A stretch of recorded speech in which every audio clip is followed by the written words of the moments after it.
This is a Soviet LIDA machine. It transmits low-energy radio pulses between 0 and 100 cycles per second. In the Soviet Union, LIDAs have been used for years to tranquilize psychiatric patients without physical contact. This sound, which is received by shortwave radios in the United States, is generated by another Soviet radio frequency device. It is known as the woodpecker because of its tapping noise. It is broadcast by a number of high-powered radio transmitters operating deep in the Soviet Union since July 4th, 1976. Though the official Defense Department explanation of the woodpecker is that it is an over-the-horizon radar designed to track U.S. missile launches, some scientists suspect that the woodpecker is designed to interfere with human brain function. As far as I'm concerned, the potential that this has for producing a direct psychoactive effect upon the total American population is there, has never been disproven. Dr. Robert Becker is a pioneer in the field of bioeffects of electromagnetism. The signal range within which the woodpecker operates is that which has been reported by many investigators to produce a tranquilizing effect upon animals. We are just incredibly sensitive to these magnetic stimuli. Dr. Bob Beck, a Ph.D. in nuclear engineering, has done extensive research into electromagnetic effects on humans. The signal was permeating power grids in the United States. It was being picked up by power lines, re-radiated. It was coming into the homes on the light circuits. I was surprised after coming here that the influence of electromagnetic fields was almost completely ignored here. Dr. Larissa Valenskaya was heavily involved in Soviet electromagnetic research before being allowed to emigrate to the United States.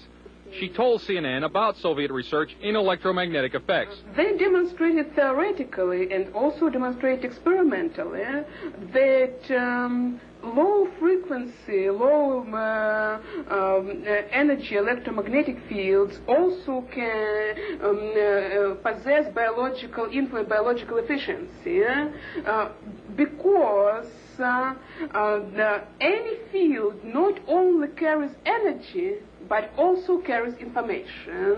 She stated that the research was carried out on orders from the Soviet government. Of course, the military were extremely interested in this potential of remote influence.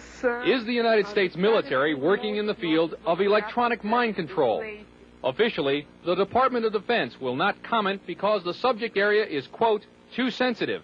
But CNN has learned from this government scientist, who did not want to be identified, that a Navy laboratory conducted research into the use of an RF device for counterterrorism and special operations. It's possible to entrain a certain percentage of a population, apparently, with weak magnetic fields. The study also showed that RF signals could dissolve certain types of rat brain cells at a distance, causing disorientation and nausea. According to the scientist, even though the program was successful, the government never followed up on it.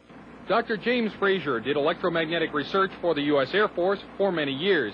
At one time, he proposed a battlefield RF weapons system. You could make an antenna that would be carryable by a helicopter, and that this could be expected to produce a wide variety of symptoms, actually, by humans who happen to be standing in the beam. According to Dr. Fraser, the Air Force never followed up.